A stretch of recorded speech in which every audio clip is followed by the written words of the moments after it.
साथी, सबसे पहले तो मैं आपको बताना चाहती हूँ कि ये तीनों बिल 20 सितंबर को संसद ने पारित किए और इन बिल के जो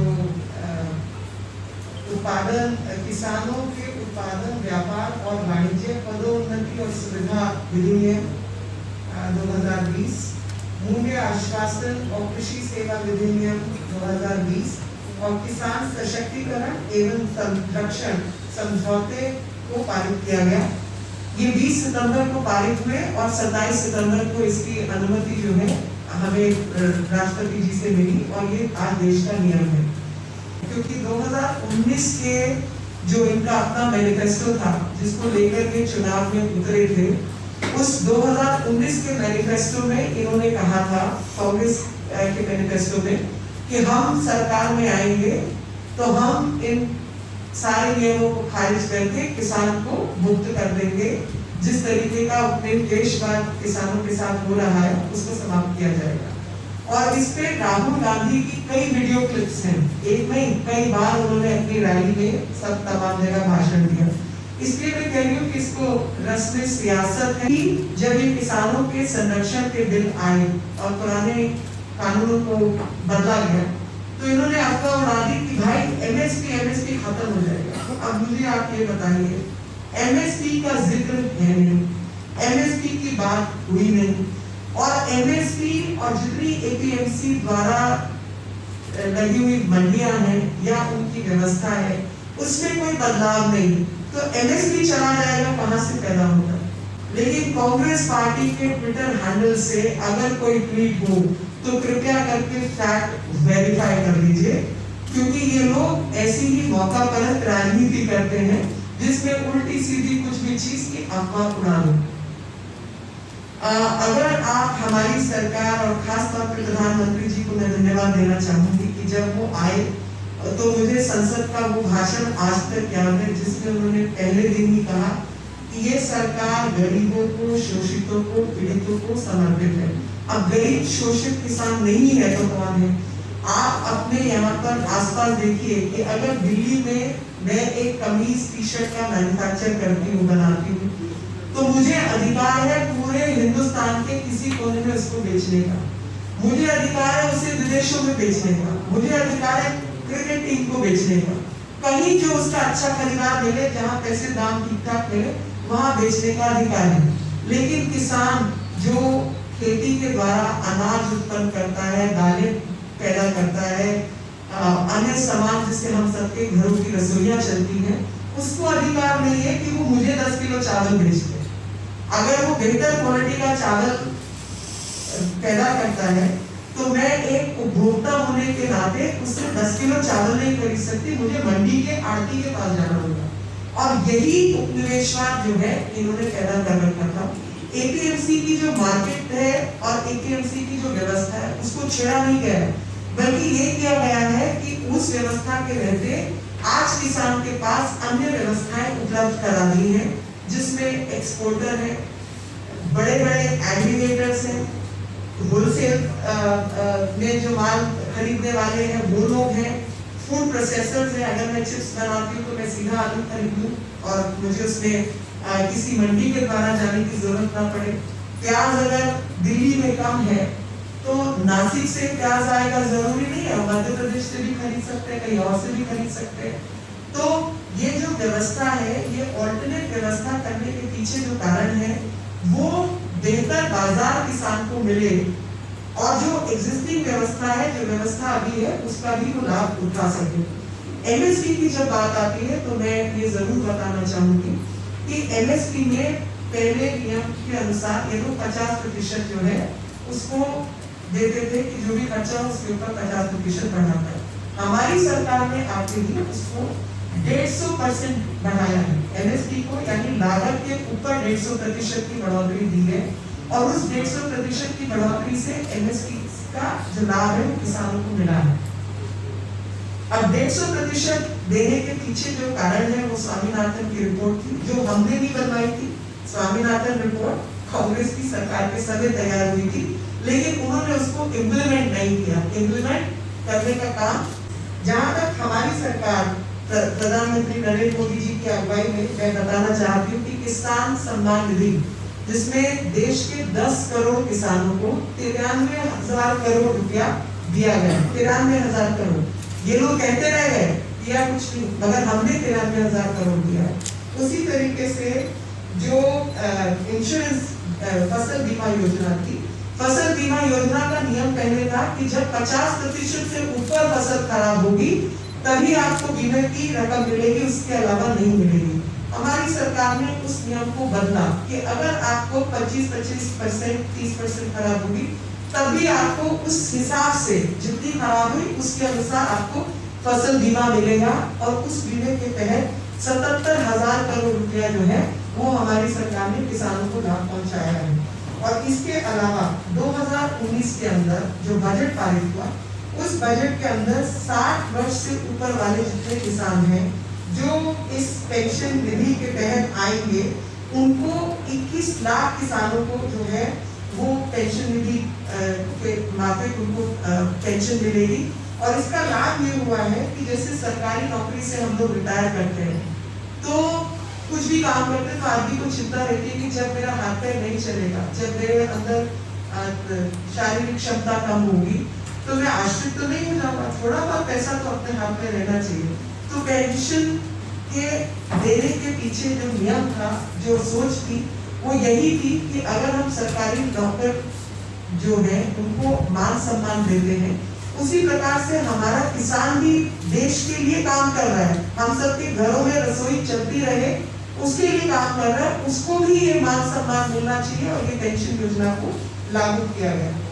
किसान के लिए जो है एक इनाम पोर्टल मुझे ध्यान है, ये 2016 के आसपास शुरू हुआ था, जिसमें पहले केवल 21 मंडियां जो है सम्मिलित थी। आज की तारीख में उस इनाम पोर्टल के अंदर 1,65,00,000 किसान जुड़ गए हैं और उसमें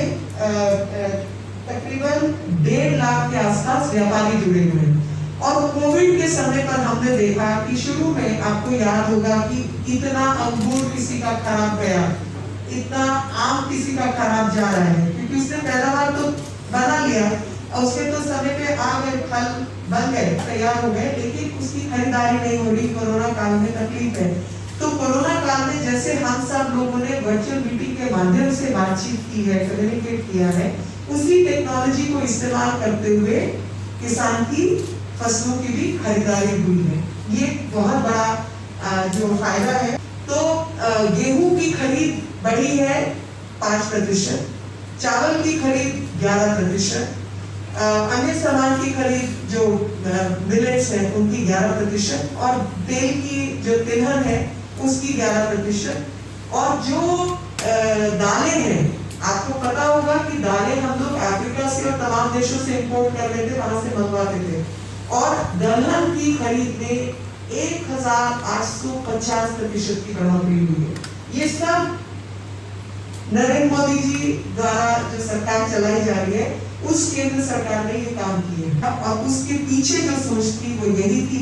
कि जिस उपनिवेशवाद का शिकार आज तक किसान रहा है, अब 70 साल की आजादी में किसान को भी आजाद किया जाए, और आजाद ऐसे किया जाए कि राजनीतिक हथकंडों का इस्तेमाल किसान के शोषण के रूप में ना हो,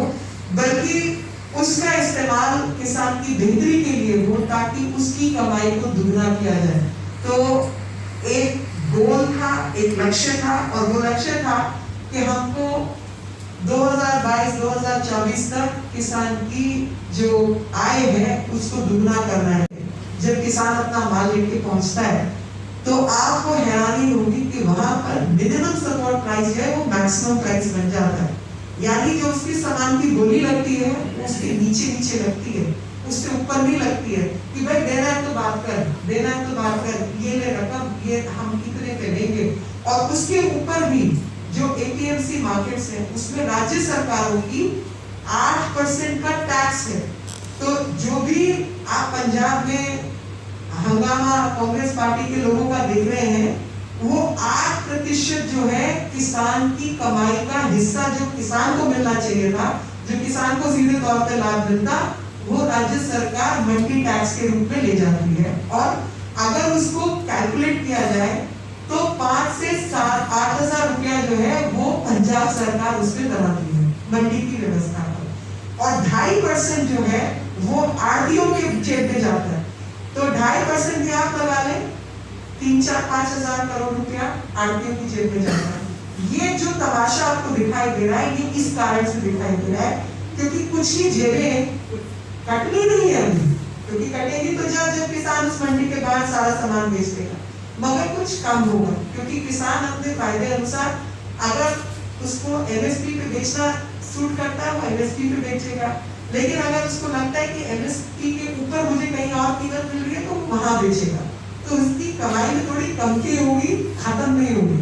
लेकिन ये सारा कारण जो है इसका कारण है, और एक साधारण भाषा में अगर मैं बोलूं